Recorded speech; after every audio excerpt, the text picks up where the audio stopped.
You've got nearly 1 million YouTube subscribers. You're an influential person, and you have a lot to say about this issue, obviously. So I thank you for coming in, but I'm not too cowardly to talk to you.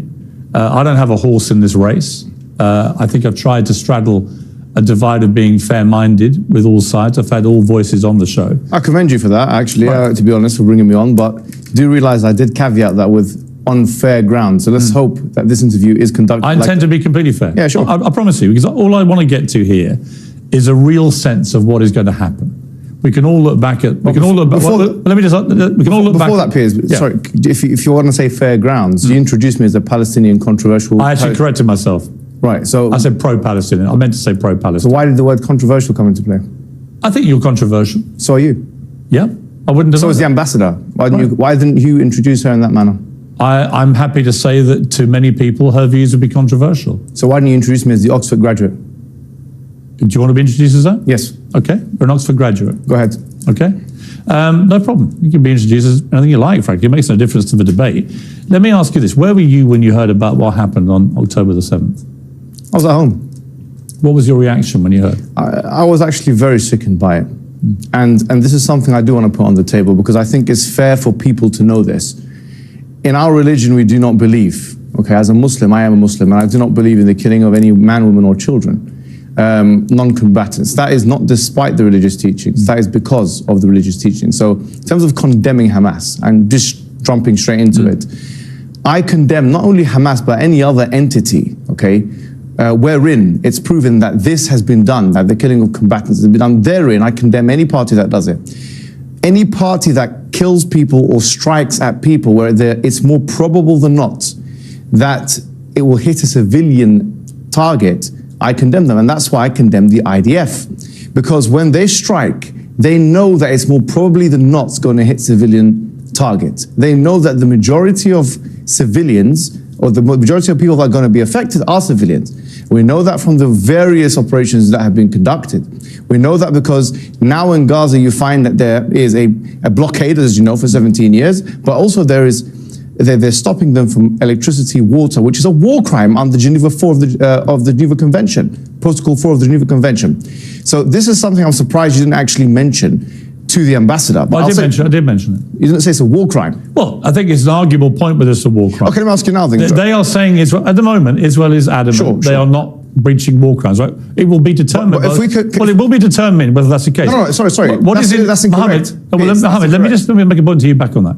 I think surely we can agree that what happened on October the 7th was a war crime. I mean, when people are taking grandmothers and executing them, kidnapping young children, when they're killing babies in their cribs, we can agree that's war crime, right?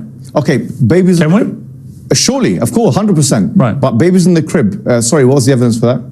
You don't believe that happened? Sorry, CNN, the White House, Sky News, which you work for, all say. I don't work for Sky News. Well, you're I did work at CNN. I saw one reporter who retracted it because she wasn't sure about the source. It's unconfirmed by the White House. But then the Daily Telegraph and the Jerusalem Post and other sources then did publish pictures, which indisputably show babies have been killed. No, it showed one baby who's been charred, and that picture has been put up on Twitter and has been refuted by many people saying that it's actually AI. That's completely untrue. That is true. What's your source? What's your source? There's been a thorough investigation into the claim that was put up there by some rogue person on Twitter that it was AI. It has been completely disproven. Okay, let me ask you a question. That picture, which was published on the Telegraph, is a genuine, legitimate picture. What is your source? Are you seriously arguing that babies weren't killed? No, I didn't say that. Well, what are you saying? I'm saying, give me a source. Yeah. You know full well you've been fired from the Daily Mirror for fake images. So you know full well about the I didn't accept they were faked. Exactly, the UK government did. Yeah, they did. Because the UK government, just to be clear, had waged, in my view, an illegal war in Iraq. So you're allowed to go against the government, and I'm not allowed to go against the Israeli government? Of course you're allowed to. So tell me now, what's the source? You seem to be making a lot of presumptions about me, Mohammed. Yes, I was the softball question. I was the editor. Ambassador No, they weren't. I put all the questions to the ambassador. I was the editor of the Daily Mirror when we opposed the Iraq war on the grounds that I believed it was an illegal war. I still believe that to this day. I think it stained this country. Fantastic. I don't think you even knew that. I did know that. Right. But that's not the point I was making. I was making the point that if you're allowed to go against a government in their classification of an image, then if you have pro-Palestinian activists who are saying, actually, we need to see a source, shouldn't they be entitled to that? The Daily Telegraph published on page 3. Should they be entitled to that, yes or no? About, the Daily Telegraph said they had independently verified the picture, Mohammed. No, excuse me. If you're saying that their verification is wrong. No, excuse me. Primary source in academia, I know you've done a journalism degree, which is, frankly, is not relevant to what we're talking about here anyway. Probably is to journalism, yeah. No, it's not to this conflict, but we academics require primary source evidence in order to make it. The Daily Telegraph said. The Daily Telegraph said they verified the picture. That's a secondary source. Fine. You may say that's a secondary source. You may say that's a secondary source. Well, you may say you don't think it's genuine. I don't agree with you. But the wider point. That was my point. I said I want a source. I just want to see the evidence. What we're arguing about here. You're not contesting that babies were killed. No, I'm saying I want to see the evidence. So why are you picking on the semantics of the veracity of one picture, which has been verified by British journalists? Why are you picking on that? British journalists are not an example authority. of somehow this wasn't as bad as it seems. British journalists are not an academic authority. You know that full well. You've been fired from Daily Mirror for that very purpose. What I'm saying to you is this: putting this issue to the side, I think you're trying to use it as a red herring to move away from the bigger issue. What red herring? This is a red herring because already 1,023 children have been killed in Gaza.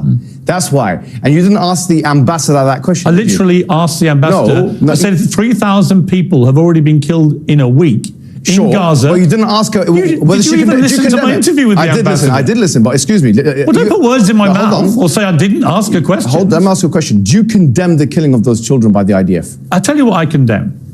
Yes or no? I'm going to answer your question honestly and truthfully. Sure.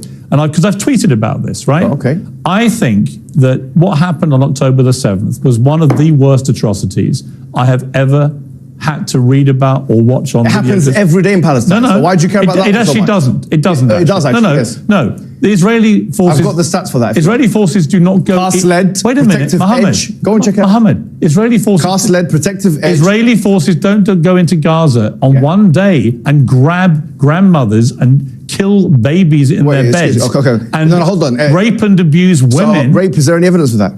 It's been multiple reports in multiple mainstream media publications. Well, you can just sit here and deny everything. No, right? I'm not denying anything. You are. No, I accept that some civilians have been killed. I do accept this. And I already said you don't believe any of the reports that women were raped? No, I didn't say that.